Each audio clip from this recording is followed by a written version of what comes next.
नमो नमः, नमस्कारः, वंदे संस्कृत मातरम। पिछले वीडियो में हमने 10th क्लास के 20-21 के सैंपल क्वेश्चन पेपर के अनुप्रयुक्त व्याकरण के प्रश्न को हल किया था। तो आइए इस वीडियो में मैं डॉक्टर सुनीता थत्ते आपको पढ़ाने जा रही हूँ 2021-22 के प्रश्न पत्र के अंतर्गत जो अनुप्रयुक्त व्याकरण के प्रश्न आए हैं उनके सही उत्तरों को बताने जा रही हूँ। उसको अपन हल करेंगे, जिसके अंतर्गत संधि, समास, प्रत्यय, वाच्य, अव्यय और संशोधन कार्य इत्यादि को हम पढ़ेंगे। और अगर आप इसी तरह से अपने प्रश्नों को हल करते हैं तो निश्चित रूप से इस खंड ग के अंतर्गत भी आप 100% अंक प्राप्त कर सकते हैं। तो आइए समय गंवाए बिना हम चलते हैं प्रश्न पत्र पर।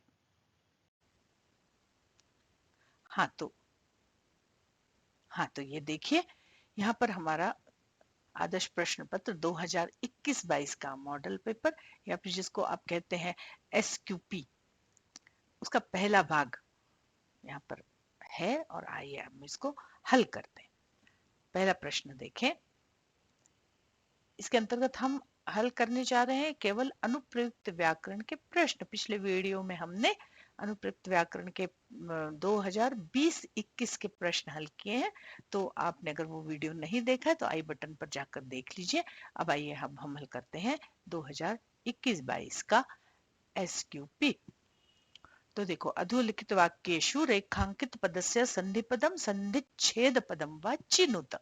माने संधि पद या तो होगा, मतलब संधि किया हुआ पद होगा, या संधि विच्छेद किया हुआ पद होगा। 4 ऑप्शन दिए हुए, उनमें से आपको एक को चुनना है।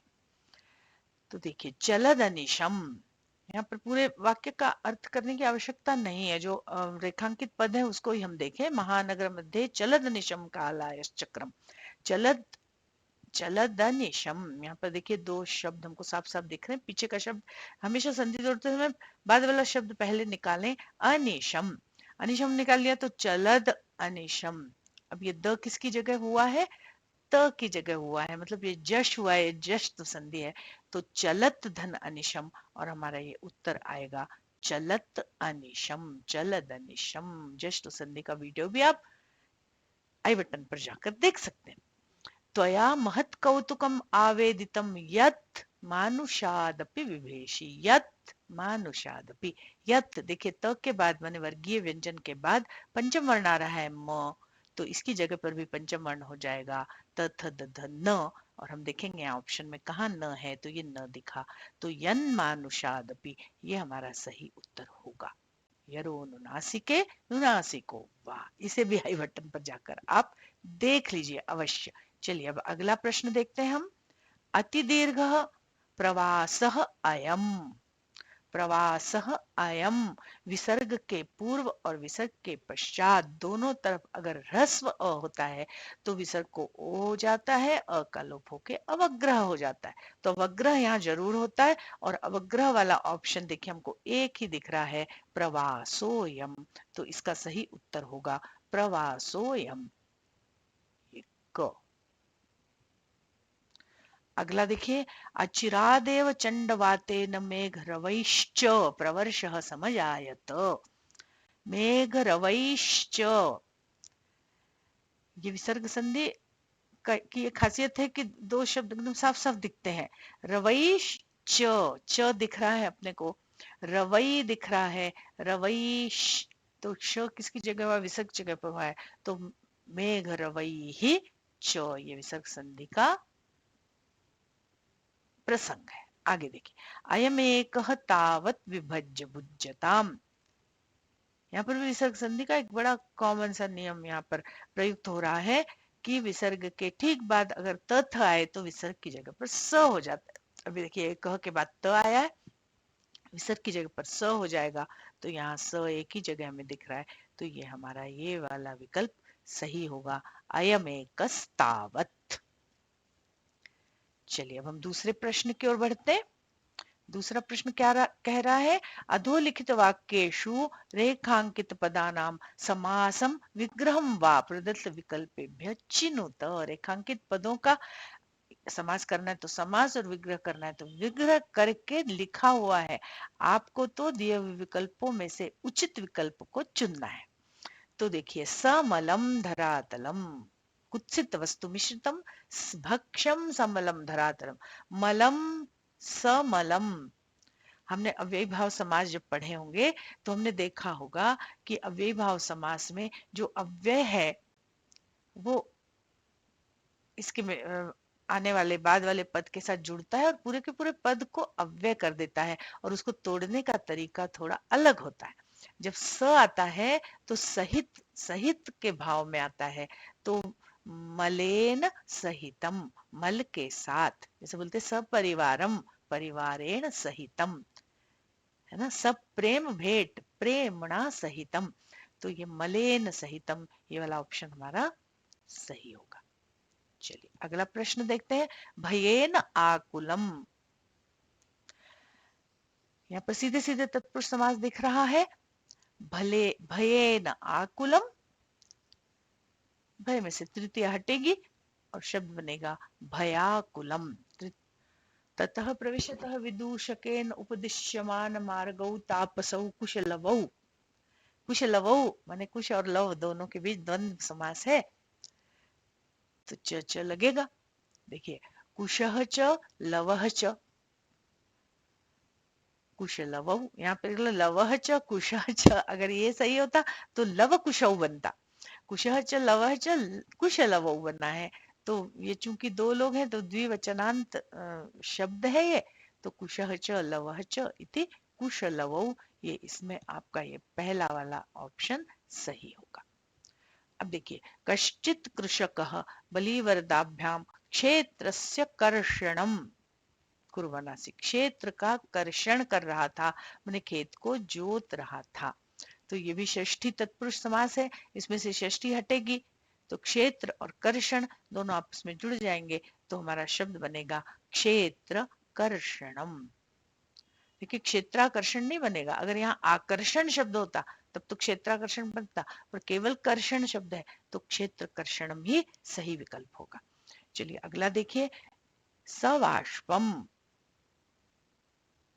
वहां भी अभी हमने स वाला ही एक उत्तर अभी किया है ना, मलेन सहितम समलम, उसी तरह का ये भी प्रश्न है, सवाष्पम। तो वैसे ही ये भी टूटेगा समास, वाष्पेन सहितम इति सवाष्पम, वाष्प के सहित सवाष्प, तो इसका उत्तर ये ग होगा। चलिए, हमको परीक्षा की दृष्टि से जल्दी जल्दी प्रश्नों को हल करना है, तो अब हम चलते हैं हमारे तीसरे प्रश्न पर। यहाँ पर तीसरे प्रश्न में हमको क्या करना है, रेखांकित पदानाम प्रकृति प्रत्यय संयोज्य विभज्य वा, माने रेखांकित पदों में प्रकृति प्रत्यय जोड़कर या विभज्य माने तोड़कर, माने उनका विच्छेद करके जो उचित उत्तर दिए गए हैं, जो उत्तर दिए गए हैं उनमें से हमको उचित विकल्प चुनना है। जैसे बुद्धिमान, लोके, अब बुद्धिमान शब्द है तो बुद्धिमान मतु प्रत्यय से बनेगा, तो ये यहाँ पर सीधे सीधे हमको मतु प्रत्यय में मान हो जाता है, मत बनता है और फिर बुद्धिमत शब्द बनेगा और फिर बुद्धिमान, बुद्धिमंतो, बुद्धिमंता, ऐसे रूप चलते हैं। तो इसका उत्तर होगा बुद्धि प्लस मतु। अब है नवमालिका रसालम मिलिता। अब नवमालिका स्त्रीलिंग शब्द था, इसलिए मिलित शब्द को इन्होंने स्त्रीलिंगी किया है, तो यहाँ स्त्रीलिंग का प्रत्यय लगेगा।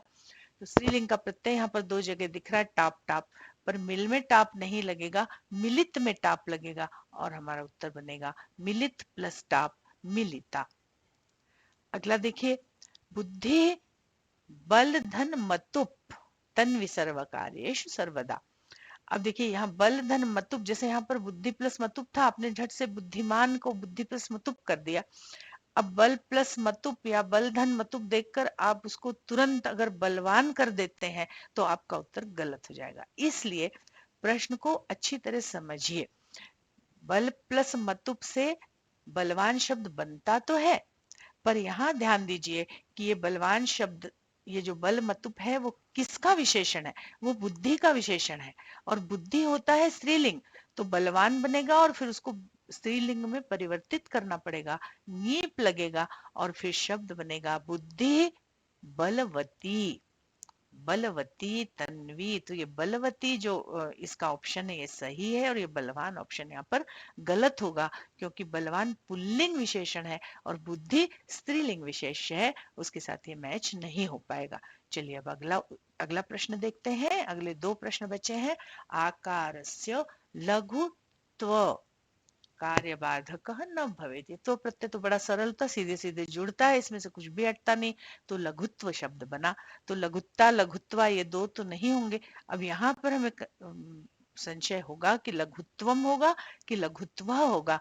तो एक नियम हमेशा के लिए जान लीजिए कि त्व प्रत्यय लगकर जो शब्द बनता है वो नपुंसक लिंग में बनता है, पुल्लिंग में नहीं। इसलिए कि लघुत्वम ऑप्शन जो है, लघुत्वम विकल्प जो है वो सही होगा और लघुत्व गलत होगा। अगला देखिए, वेदानाम महत्वम। अब यहाँ पर भी वही त्व प्रत्यय ही है, पर यहाँ पर विच्छेद करने को था और यहाँ पर जोड़ने के लिए है। तो देखिए महत्वम, तो सीधे सीधे दिख रहा है कि महत धन त्व, त्व प्रत्यय है, तो एक त्वा तो गलत ही हो गया, ये तो होगा ही नहीं। अब ये तीन ऑप्शन में से देखिए, महत्व नहीं होता, महत डबल त के साथ भी त्व नहीं होता, महत शब्द होता है मूल, उसमें त्व जुड़ता है। तो हमारा ये ऑप्शन सही होगा, महत प्लस त्वम। और इस शब्द को ध्यान से देखिए कि यहाँ पर दो त आते हैं, सत्वम तत्वम महत्वम। एक त महत का और एक तत्व का, दोनों मिलकर ये ऐसे हो जाते हैं, महत महत्व या महत्वम। ठीक है, चलें आगे। अब यहाँ पर वाच्य परिवर्तन से संबंधित प्रश्न आ रहे हैं। अगर आपने वाच्य परिवर्तन का वीडियो नहीं देखा तो जरूर देख लीजिए, आपके 3 नंबर पक्के हो जाएंगे। देखिए, वाच्य के नियमों के अनुगुण माने अनुरूप उचित विकल्प आपको चुनना है। बालकः डैश खादति, पायस खाता है, खीर खाता है। अब खीर को खाता है, ये तो बड़ा मतलब सरल सा कर्तृवाच्य का पद है कि बालकः पायस को खादति, पायस को द्वितीय लगेगी और हमारा ये ऑप्शन सही होगा, बालः पायसम खादति। ये चलिए अगला देखते हैं। ये 3 और है हमारे सामने प्रश्न। डैश चित्राणि दृश्यन्ते। अब जैसे ही ये दृश्यन्ते शब्द आया तो हमको समझ में आ जाना चाहिए कि ये वाला जो वाक्य है ये कर्मवाच्य का है। अगर ये कर्तृवाच्य का वाक्य होता तो यहाँ पश्यति पश्यामि कुछ होता, पर दृश्यन्ते पद आया है तो कर्मवाच्य का पद है, और कर्मवाच्य के पद में कर्ता हमेशा तृतीया में होता है। तो अब यहाँ पर अहम माम मया मह्यम में केवल मया शब्द ही ऐसा है जो तृतीया में है, तो इसका उत्तर होगा मया। मात्रा रोटिका डैश, मात्रा माता के द्वारा, कर्ता तृतीया में गया है, इसका मतलब ये वाला वाक्य कर्मवाच्य का है, और कर्मवाच्य के वाक्य में जो धातु है वो आत्मनेपदी हो जाती, बीच में कि यह आ जाता है। तो पचती और पचंती ये दोनों ऑप्शन तो निरस्त हो गए। अब दो ऑप्शन बचे हमारे पास, पच्यते और पच्यन्ते। तो अब हम दोनों में से क्या चुने? तो कर्मवाच्य में जो क्रिया होती है वो कर्म के अनुसार चलती है, तो हमारा कर्म है रोटिका। अब हम देखें कि रोटिका एक है कि अनेक है। तो रोटिकाहा माने बहुत सारी रोटियां हैं, तो पच्यते नहीं होगा, पच्यन्ते होगा। माता के द्वारा रोटियां पकाई जाती हैं, पच्यन्ते। चलिए अगला देखिए, फलानि आनयति। अब आनयति शब्द आया है तो इसका मतलब है कि ये बिल्कुल सामान्य सा वो है। तो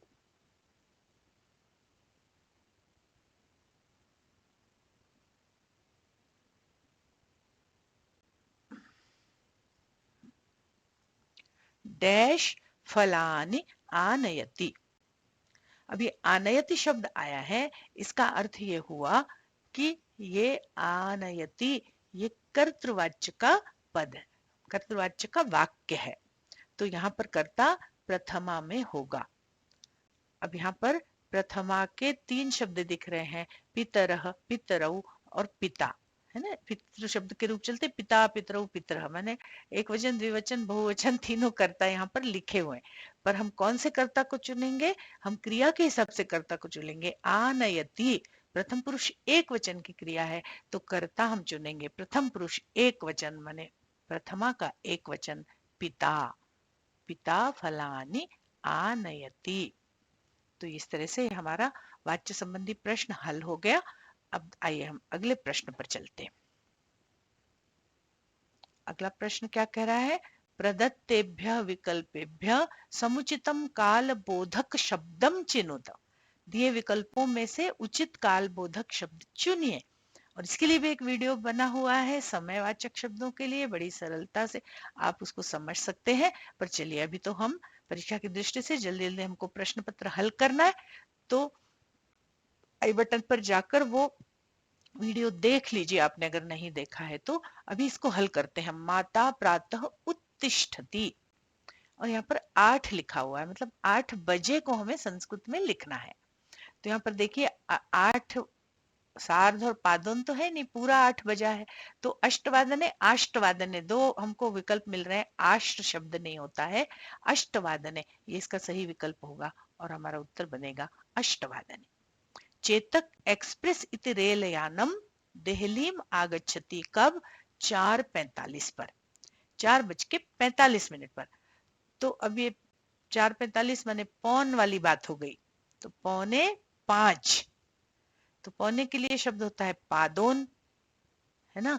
तो यहाँ पर देखिए पादोन के 2 पद हैं, पादोन चतुर्वादने और पादोन पंचवादने। अब हम इसमें से किसको चुनेंगे? तो हम चुनेंगे पादोन पंचवादने को। देखिए जो पादोन वाले या पौने वाले जो विकल्प आते हैं, जो प्रश्न आते हैं, वहां पर बच्चे अक्सर गलती करते हैं।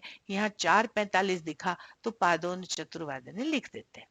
पर 4:45 का मतलब 4:45 नहीं होता, 4:45 होता है।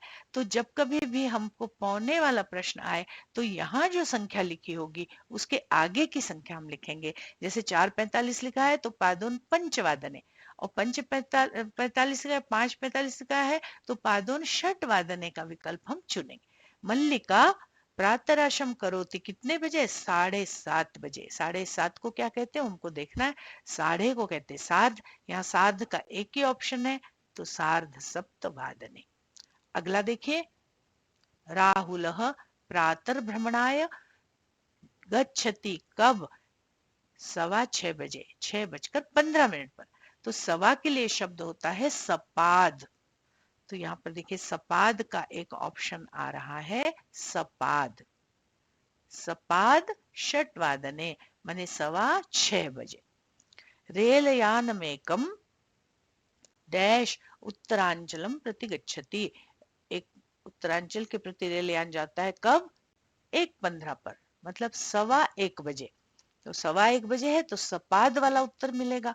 तो ये हम यहाँ से उठाएंगे सपाद 1:15। ये हमारा सही उत्तर होगा। चलिए अब हम अगला प्रश्न देखते हैं। वाक्यानुगुणम उचिताव्यय पदम चिनुत। वाक्यों के अनुसार उचित अव्यय पदों का चयन कीजिए। दुर्वहम डैश जीवितम जातम प्रकृतिरेव शरणम। ये तो आपकी वो शुचि पर्यावरणम पाठ की पंक्ति है। तो देखिए यहाँ पर जो अव्यय पद चिन्हित के लिए प्रश्न आए हैं वो सारे आपकी शेमुशी पुस्तक के ही वाक्य हैं। तो यहाँ पर इसलिए ये तो आपको याद ही होगा, दुर्वहमत्र, यहाँ पर जीना दूभर हो गया है, तो यहाँ पर इसका उत्तर होगा अत्र। हाँ, तो अभी अगला प्रश्न है आपके सामने। यत्रास्ते सा धूर्ता रिक्त स्थान गम्यताम डैश गम्यताम। तो अब ये जो अव्यय है यत्र, यत्र अव्यय जो इस तरह के अव्यय होते हैं, य से शुरू होने वाले, यदा, यत्र, यथा। तो यत्र आएगा तो तत्र जरूर आएगा, यदा आएगा तो तदा जरूर आएगा, यथा आएगा तो तथा जरूर आएगा। तो अब जब यत्रास्ते सा धूर्त आया है कि जहां वो धूर्त है, तो अगले वाले जो वाक्यांश है उसमें तत्र जरूर आएगा ही। तो ये बाकी सारे अत्र नत्र खारिज हो जाते हैं और आपका उत्तर बनता है यत्रास्ते सा धूर्ता तत्र गम्यताम्। चलिए इसका अगला प्रश्न देखते हैं। ये अगले दोनों प्रश्न हमारे सामने है। सह दीनः इति जानन् डैश कृषकः तं बहुधा पीडयति। वो दीन है ऐसा जानते हुए रिक्त स्थान कृषक उसको अनेक प्रकार से पीड़ित करता है। अब जानते हुए हम हिंदी में बोलते जानते हुए भी, है ना। यहाँ पर श्वः कुतः यह का कोई मतलब नहीं है, तो भी के लिए हम देखेंगे अव्यय कौन सा है। तो यहाँ वो अव्यय है अपि, जानन अपि। तो ये आपका उत्तर हो जाएगा अपि। अगला देखिए, रामम उपसृत्य प्रणम्य डैश कुशलवो वदतः। राम के पास पहुंचकर प्रणाम करके, कुश और लव बोलते हैं। अब पहुंचकर प्रणाम करके, ऐसा हमने बोला पहुंचकर और प्रणाम करके। अब हिंदी में जो और बीच में होता है एंड, इंग्लिश में बीच में होता है, पर संस्कृत की प्रकृति है कि एंड माने च बाद में होता है, तो यहाँ पर च ही होगा। रामम उपसृत्य प्रणम्य च, राम के पास पहुंचकर और उनको प्रणाम करके कुश और लव कहते हैं। तो ये इसका उत्तर होगा ख। तो आइए अब हम अगले अगले प्रश्न पर चलते हैं। यह अनुप्रयुक्त व्याकरण का अंतिम प्रश्न है और यहाँ पर आपको करना है अशुद्धि संशोधन। अशुद्धि संशोधन में अनेक तरह की अशुद्धियां होती हैं। हमको बड़े ध्यान से प्रश्न को देखना है कि वहाँ अशुद्धि क्रिया और कर्ता से रिलेटेड है, कि वहाँ अशुद्धि वचन से संबद्ध है, कि अव्यय से संबद्ध है, कि लिंग से संबद्ध है, कि समय से संबद्ध है ना, क्या या विशेषण विशेष्य से संबद्ध है या संख्या से संबद्ध है। तो देखिए, त्वम पाठम पठती, यहाँ पे साफ साफ दिख रहा है कि पठती ये जो क्रिया है ये त्वम के साथ लग ही नहीं सकती। त्वम के साथ हमेशा मध्यम पुरुष एक वचन की क्रिया लगेगी। तो त्वम पाठम पठसी, ये इसका उत्तर होगा पठसी। ये तो बिल्कुल सरल सा प्रश्न था। फलाह करंडके संति, देखिए आपसे मैंने कहा था कि कभी कभी लिंग से संबंधित अशुद्धि होती है। अब फल जो है नपुंसकलिंग शब्द है, उसके बहुवचन में फलाह बनेगा ही नहीं, इसलिए यहाँ पर फलाह की जगह हम लिखेंगे फलानी। अब देखिए यहाँ एक बात और हम देखेंगे कि फलम क्यों नहीं हो सकता। ये वाला क्यों नहीं हो सकता? ये वाला इसलिए नहीं हो सकता कि संति क्रिया लगी है, फलम तो एक वचन है, अस्ति होता तो हम फलम लगाते। फले क्यों नहीं हो सकता? ये दो हैं और यहाँ क्रिया बहुवचन की है। तो यहाँ बहुवचन का तो वस्तुतः एक ही पद है फलानी, क्योंकि क्रिया संति है, पर यहाँ लिंग संबंधी दोष है, फल शब्द पुल्लिंग नहीं होता, इसलिए हम यहाँ पर फलानी इस उत्तर को सही करेंगे। अगला देखिए, तौ बालकौ गच्छति। अब यहाँ भी साफ साफ दिखाई पड़ रहा है कि बालकौ द्विवचन है, तो उनके साथ गच्छति एक वचन की क्रिया कैसे लगेगी।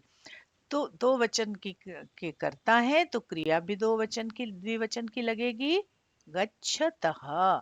तो ये कर्तृ क्रिया अन्विति अगर आपको नहीं आती होगी, मतलब किस कर्ता के साथ कौन सी क्रिया और किस क्रिया के साथ कौन सा कर्ता लगना चाहिए, ये अगर आपको नहीं आता है तो आई बटन पर जाकर जो लकार से संबंधित वीडियो है उसको अवश्य देख लें। चलिए अब हम इसी प्रश्न के आगे के भाग को देखते हैं। एक ही प्रश्न यहाँ पर बचा है, फिर यहाँ से पठिता बोधनम चालू होता है, वो हम भी इस वीडियो में नहीं हल कर रहे हैं। राधा श्वः गच्छति। अब देखिए मैंने आपसे बोला था समय से या काल से रिलेटेड, काल से संबद्ध अशुद्धियां होती हैं। श्वः का मतलब होता है आने वाला कल। तो जब आने वाले कल में कोई बात होनी होगी तो वो भविष्य काल में होगी, और भविष्य काल के लिए लगता है लृट लकार। तो और यहाँ लगा है लट लकार, तो ये वाला शब्द गलत है। तो श्वः के साथ हम लगाएंगे गमिष्यति। राधा श्वः गमिष्यति। और इस तरह से आपका ये अनुप्रयुक्त व्याकरण का जो पोर्शन था इस प्रश्न पत्र का वो हल हो गया है।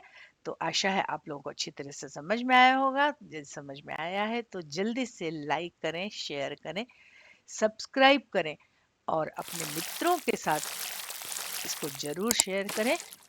आज के लिए बस इतना ही। बहुत जल्दी मिलते हैं इसके अगले भाग के साथ। तब तक के लिए नमस्कार। जयतु संस्कृतम, जयतु भारतम।